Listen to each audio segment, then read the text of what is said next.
ಮುಂಚೆ ಭಾರಿ ಪ್ರಾಬ್ಲಮ್ ಇತ್ತು, ಈಗ ಪರವಾಗಿಲ್ಲ. ಈಗ ಸಿಮೆಂಟ್ ರೋಡ್ ಆಗಿರೋದ್ರಿಂದ ನೀರು ಹರ್ಕೊಂಡು ಹೋಗುತ್ತೆ. ಆಮೇಲೆ ಸಮಸ್ಯೆಗಳು ಕಡಿಮೆ ಇದೆ, ಪರವಾಗಿಲ್ಲ. ಅಂದರೆ ಟ್ರಾಫಿಕ್ ಜಾಮ್ ಆಗುತ್ತೆ, ಆದರೂ ಕಂಟ್ರೋಲ್ ಮಾಡ್ತಾರೆ ನಮ್ಮ ಪೊಲೀಸ್ ಇಲಾಖೆ. ಮೊಣಕಾಲು ಮಠ ನೀರಲ್ಲಿ ನಿಲ್ಲುತ್ತೆ. ಜೋರ ಮಳೆ ಬಂತು ಅಂದಾಗ ಮೊಣಕಾಲು ಮಠ ನೀರು ನಿಂತ್ಕೋಬೇಕಾಗತ್ತೆ.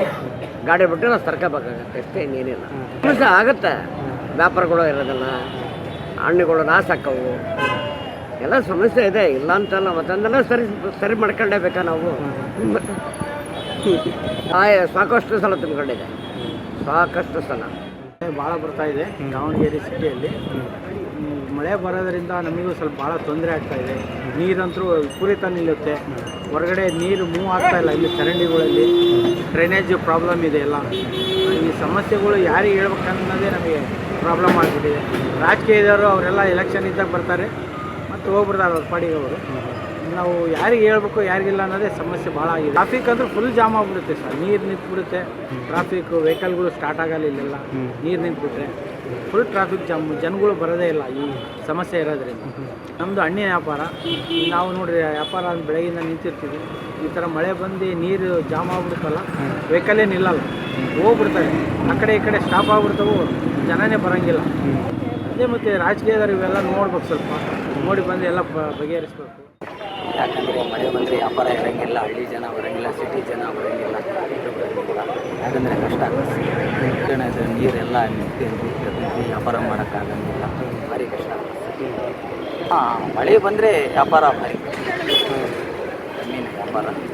ಏನು ಹಳ್ಳಿ ಜನ ಬರೋಂಗಿಲ್ಲ, ಸಿಟಿನ ಜನ ಬರೋಂಗಿಲ್ಲ, ವ್ಯಾಪಾರ ಸಮಸ್ಯೆ ಆಗ್ತದೆ, ಟ್ರಾಫಿಕ್ ಜಾಮ್ ಆಗ್ತದೆ. ನಾನಿಲ್ಲಿ ಒಂದು 5-6 ವರ್ಷದಿಂದ ಮಾಡೋದು. ಒಳಗೆ ಯಾಕೆ ಹೋಗಲ್ಲ ಅಂತಂದರೆ ಹಳೆ ಮಾರ್ಕೆಟ್ ಇದ್ದಾಗ ಚೆನ್ನಾಗಿತ್ತು ರೀ. ಹಳೆ ಮಾರ್ಕೆಟು ಇದ್ದಾಗ ಚೆನ್ನಾಗಿತ್ತು, ಯಾಕಂದರೆ ಪಬ್ಲಿಕ್ಕು ಓಡಾಡ್ಕೊತ್ತು, ಎಲ್ಲ ಹಾಕೋತ್ತು. ಈ ಥರ ಏನು ಮಾಡಿದ್ದಾರೆ ಈಗ ಹಳೆ ಒಳಗೆ ಮಾರ್ಕೆಟ್ ಅಂದರೆ ಒಬ್ಬ ಹೆಣ್ಣು ಮಗಳು ಒಳಗೆ ಹೋಗೋಕೆ ಭಯ ಪಡ್ತಾರೆ. ನಾನೇ ಮೊನ್ನೆ ಒಳಗೆ ಹೋಗಿ ಬಂದೆ, ಆ ಒಳಗೆ ಹೋಗೋಕೆ ನನಗೆ ಭಯ ಪಡ್ತದೆ. ಆ ನಮೂನಿ ಮಾಡಿದ್ದಾರೆ, ಈ ಕಡೆ ಈ ನಮೂನಿ ಮಾಡಿದ್ದಾರೆ. ಒಂದು ಅಡುಗೆ ಕೀಲಕ್ಕದ ಕಸ್ಟಮರ್ ಬಂದು ನಿಂತ್ಕೊಳಕ್ಕಾಗಲಿ, ಕಸ್ಟಮರ್ ಬಂದು ನಿಂತ್ಕೊಂಡು ಅವರು ತರಕಾರಿ ತಗೋಣಕ್ಕಾಗಲಿ, ಅವ್ರು ಒಂದು ಏನು ಸಿಸ್ಟಮ್ ಒಳಗೆ ಏನು ಮಾಡಿಲ್ಲ. ಮಾರ್ಕೆಟನ್ನು ಮಾಡಿದ್ದಾರೆ, ಒಳಗೆ ಒಂಟಿ ಹೆಣ್ಣು ಹೋಗೋಕೆ ಒಳಗೆ ಭಯ ಪಡ್ತಾರೆ. ನಾನೇ ಒಳಗೆ ಹೋಗಿ ಬಂದಲ್ಲ ಮೊನ್ನೆ, ನನಗೆ ಭಯ ಆಯ್ತು ಒಳಗೆ ಹೋಗಿ. ಯಾವ ಸಂಡೆಗೆ ಹೋಗ್ತು, ಯಾವ ಸಂಡೆಗಿಲ್ಲ. ಕಸ್ಟಮರ್ ಇಲ್ಲಿ ರೋಡ್ನಾಗ ಇದ್ದಾರೆ, ಗಾಡಿ ಇದ್ದ ತಳಕಿಳಿದೆ ಅವ್ರು ತರಕಾರಿ ತಗೊಳೋದಿಲ್ಲ. ಒಳಗೆ ಆ ನಮ್ನಿ ಗವಿ ತಗೊಂಡು ಒಳಗೆ ಹೋಗಿ ಅಂತಾರೆ. ಹೆಣ್ಮಕ್ಳಲ್ಲಿ ಹೆಂಗೆ ತಗೋಬೇಕು? ಅವರು ಹೊರಗಡೆಗೆ ಕುತ್ಕೊಂಡು ಅವಕಾಶ ಮಾಡಿಕೊಟ್ಟಿದ್ದಕ್ಕೆ ಅವರು ಒಳಗಡೆ ಬರೋಕ್ಕೆ ತಯಾರಿಲ್ಲ, ಹಂಗಾಗಿ ಇದು ಹಾಳು ಬಿದ್ದಿದೆ. ಈಗ ಎಲ್ಲರಿಗೂ ಮಳೆಗೆ ಅಲರ್ಟ್ ಮಾಡಿದ್ದಾರೆ, ಯಾರು ಬರ್ತಾ ಇಲ್ಲ. ಆದರೂ ಬಾಡಿಗೆ ಕೇಳ್ತಾ ಇದ್ದಾರೆ ಮುನ್ಸಿಪಾಲ್ಟಿಯವರು.